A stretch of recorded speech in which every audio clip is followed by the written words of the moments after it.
इस 2% की लड़की के लिए आप मुझे 50 मिलियन दे रहे थे।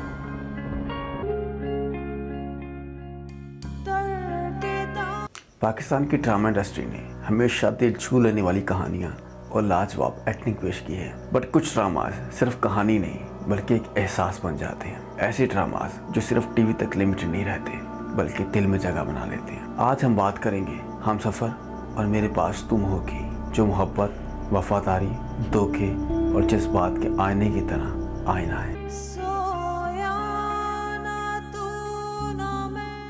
हमसफर मोहब्बत, वफादारी और गलतफहमी का सफर है। कहानी जो दिल छू ले। एक मासूम सी लड़की खिरत, एक अमीर और एरोगेंट लड़का अशर, और एक ऐसी शादी जो मजबूरी लगती है लेकिन धीरे धीरे प्यार में बदल जाती है। जब जिंदगी ख्वाब लगने लगती है तब एक गलतफहमी सब कुछ बिखेर देती है। वफा का इम्तहान, तन्हाई का दुख और मोहब्बत की जीत। ये सिर्फ एक ड्रामा नहीं बल्कि हर मोहब्बत करने वाले की अपनी कहानी है।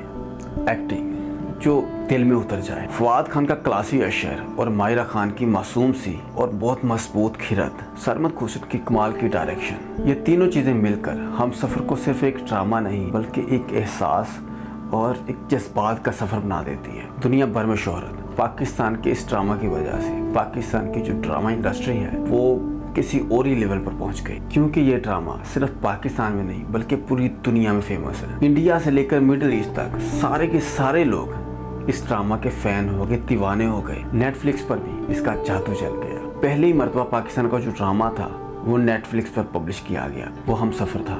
इसका OST वो हमसफर था।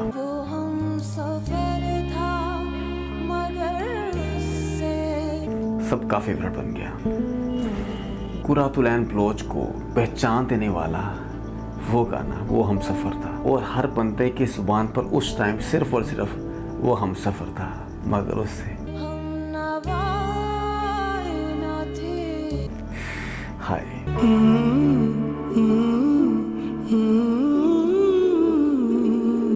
फिर आया मेरे पास तुम हो, मोहब्बत का दुख और बेवफाई का दर्द। कहानी जो रोने पर मजबूर कर दे।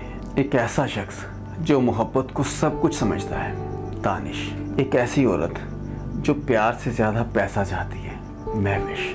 और एक ऐसा मर्द जो मोहब्बत को एक खिलौना समझता है, शहवार। इन तीनों ने अपनी शानदार एक्टिंग से इस कहानी को अमर बना दिया। मेरा ये भरम था मेरे पास तुम हो। ये कहानी एक शौहर की है जो अपनी मोहब्बत को इतने इमोशनल और बहुत हाई लेवल पे अपने अंदर बसा लेता है कि वो सारी की सारी दुनिया भूल जाता है अपनी मोहब्बत के पीछे, लेकिन उसकी दुनिया तोड़कर उसकी बीवी किसी और के साथ चली जाती है। मेरे पास तुम हो सिर्फ एक ड्रामा नहीं बल्कि हर उस इंसान की कहानी है जिससे मोहब्बत में धोखा मिला। इस ड्रामा में पैसा, लालच, ताकत, जज्बात, मतलब सब कुछ ही है जिसे देखकर कोई भी बंदा रो पड़ेगा। और भाई इसकी स्टोरी ही ऐसी है। इस ड्रामा में जो एक्टिंग की गई है, अगर उसकी बात करूं तो हुमायूं सईद का दुख भरा तानिश, आयशा खान की बेवफा महविश और अदनान सिद्दीकी का पावरफुल शहवार। इन तीनों की एक्टिंग की अगर तारीफ की जाए तो जितनी करें उतनी कम होगी। और जिस लड़की में इनकार करने की जरूरत नहीं होती वो लड़की कहाँ होती? May be he is a good man, but वो जब तुम्हें देखता है तो लगता है देख रहा। चलो सोचो उस रात मेरा क्या हाल हुआ होगा जब वो तुम्हें इस्लामाबाद लेकर चला गया था। बीवी वफादार हो तो मर्द तन के चलता है यूं। इन शहबार साहब का छोटा हो गया मेरा। कमरे में जा रही। कमरे में कैसे जा सकती हो तुम? कमरे से रिहाई का परवाना दे चुका हूँ तुम्हारे हाथ में।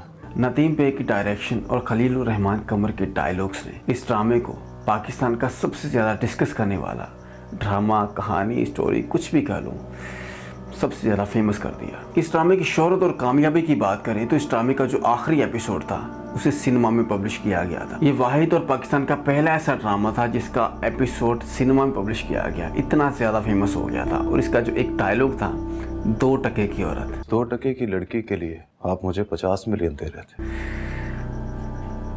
इतना ज़्यादा फेमस हुआ कि हर बंदे की जुबान पर यह डायलॉग था, कोई टकाने लग गए। अगर आप एक्टिंग, जज्बात, मोहब्बत, बेवफाई, दुख, दर्द, तकलीफ़ें, एहसास और लाजवाब टाइप की एक्टिंग देखना चाहते हो तो आपको ये 2 ड्रामे ज़रूर देखने चाहिए। ये वो ड्रामास हैं जो सिर्फ ड्रामास नहीं बल्कि ऐसी कहानियाँ हैं जो हर दौर में ऐसे ही जगमग करती रहेंगी और हर बंदे की कहानी इससे सिमिलर होती है, क्योंकि मोहब्बत, वफादारी, जज्बात सब कुछ ही है इसमें। अगर आपने नहीं देखे तो आपको लाजमी देखने चाहिए, कहें या ना कहें, बट फवाद खान और मायरा खान को पहचान दिलाने वाला हमसफर ही था। सिर्फ इसी ड्रामा की वजह से आज तक फवाद खान और मायरा खान को पाकिस्तान का सबसे बेस्ट एक्टर या एक्ट्रेस समझा जाता है। और मेरे पास तुम हो, इस ड्रामा की वजह से पाकिस्तान की जो ड्रामा इंडस्ट्री है उसे इतनी ज़्यादा पब्लिसिटी मिली, पूरी दुनिया में ये बात कही जाती है कि जो पाकिस्तान की ड्रामा इंडस्ट्री है वो सबसे बेस्ट है। क्योंकि हमसफर के बाद मेरे पास तुम हो वो ड्रामा था जिसने पाकिस्तान की ड्रामा इंडस्ट्री को बहुत हाई लेवल तक पहुँचा दिया।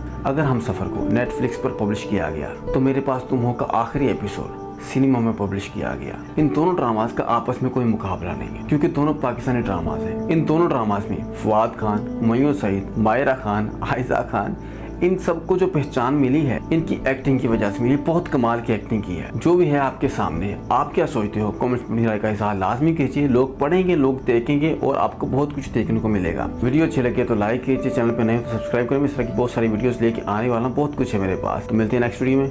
अल्लाह हाफिज़।